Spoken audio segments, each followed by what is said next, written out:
My son's voice sliced through the artificial cheer at the dinner table, cutting through clinks of silverware and brittle smiles. "Daddy, it smells funny. I don't want to eat it," he said, pushing away his steak with innocent fingers and unfiltered honesty. He didn't know the world yet, not like I did. Across from him, my mother tensed. "Don't be fussy," she said too sweetly. Her smile stretched too far, her tone rigid. But he didn't touch the meat again. Before I could say anything, my nephew laughed, reaching for the plate. "Then I'll eat it," he joked. But my wife's voice pierced the moment, sharp, frantic. "No. Don't eat that." Everyone froze. Her hand hovered above the boy's arm, trembling. All eyes turned to her, then to me, then to the blood-tinged steak that still sizzled faintly on the plate. No one breathed. And that's when I saw it, the panic in her eyes. Not the kind born from worry over sickness, but the terror of being found out. It had begun 2 months earlier. Subtly, she started humming a tune I'd never heard while showering. She wore new perfume. Her smile after certain phone calls felt too soft, too disconnected. She would hesitate before kissing me goodnight. I noticed. But I stayed quiet. I observed. One night, I woke and found her missing from bed. I found her on the porch, barefoot in the cold, whispering into her phone. When I asked, she lied. Said she was checking on her sister. But her sister was asleep in our guest room. I watched her bite her lip, dodge my gaze, and touch me too gently, with affection that felt rehearsed. A man can tell when the woman he loves is no longer his. Still, I didn't confront her. I let the silence settle between us, growing thick like roots underground. I began collecting evidence. I copied her phone while she was in the shower. The messages were gone. All deleted. Too clean. But she had forgotten about the cloud. I dug deeper. In hidden folders, old conversations whispered secrets. He has no idea. When he looks at me like that, I feel like I'm drowning. I wish it was you, not him.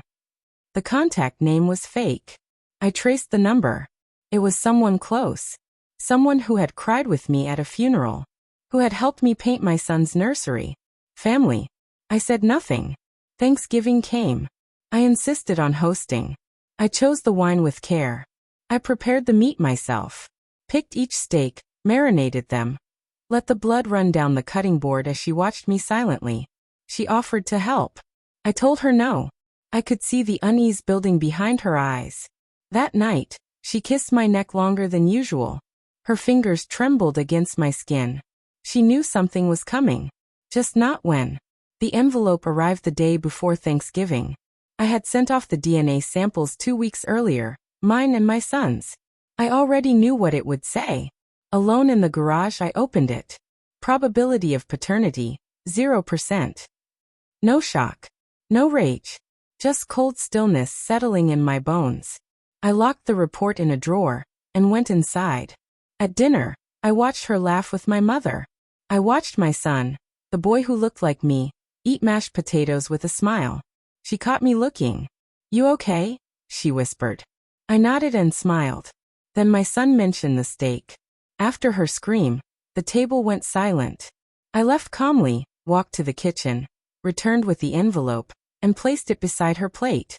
She stared at it like it was ticking. "Open it," I said. She didn't move. I didn't raise my voice. Didn't blink. The others watched silently, afraid to even breathe. She opened it, her hands trembling. She read the first lines, and when our eyes met, hers were full of tears, begging. I can explain," she whispered.